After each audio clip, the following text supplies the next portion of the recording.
Lip cram, tinuruan ni Dam sa mag-boxing. Ito lagi panlitin sa kaliwa. Kung ano yung pinakamahina mo, yun ang panlitin mo.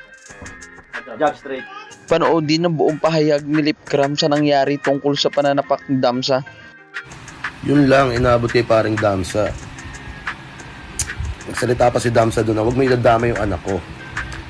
Yung sa mga ganong freestyle kasi, alam naman natin yung freestyle, wala namang boundaries, no boundaries yan eh. Pero wala kayo sa entablado, wala kayo sa event, or wala kayo sa isang kompetisyon, di ba? Nandun dyan lang kayo, nagpe-freestyle lang kayo dyan para magpasaya ng tao. Gawing masaya yung inuman nyo at may sineselebrate naman tayong okasyon.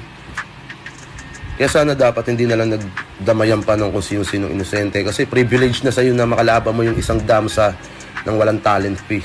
Freestyle, buong puso niyang binigay yon, freestyle. Kasi kami lahat dito, bayad naman kami kahit freestyle lang eh, binabayaran sa amin yan.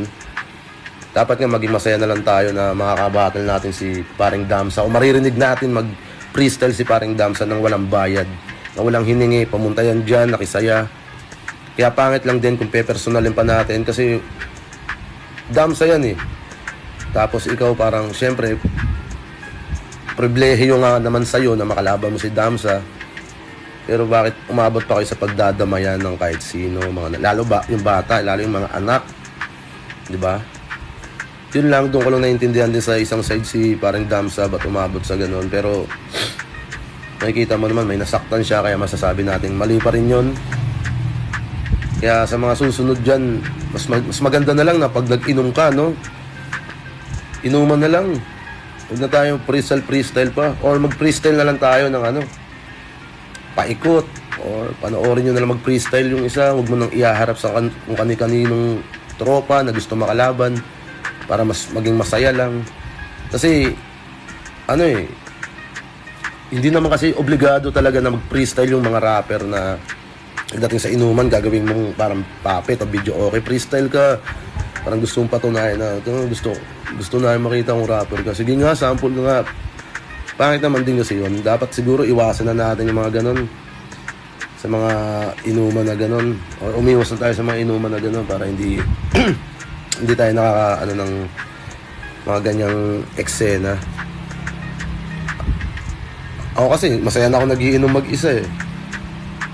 Pero yan nga, na lang ako kay parang Damsa, pinuputakti rin siya sa comment section na napikon, iyakin. Sana maintindihan nyo rin si Damsa sa side nyo na wala namang bayad yun.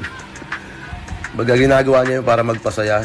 At yung pagpapasaya niya, madadamay pa yung anak niya. Sino ba naman matutuwa nun? Diba? Yun lang. Ito lagi panlitin sa kaliwa. Kung ano yung pinakamahina mo, yun ang panlitin mo. Jab straight. Jab straight. Game, jab.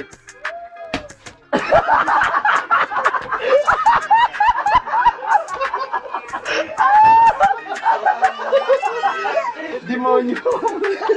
Sumabit yung buko man! Kayo mga tol, ano masasabi nyo? Paki-comment below naman mga opinion nyo. At huwag nyo kakalimutan mag-subscribe at mag-hit ng notification bell para sa maraming video. Maraming salamat!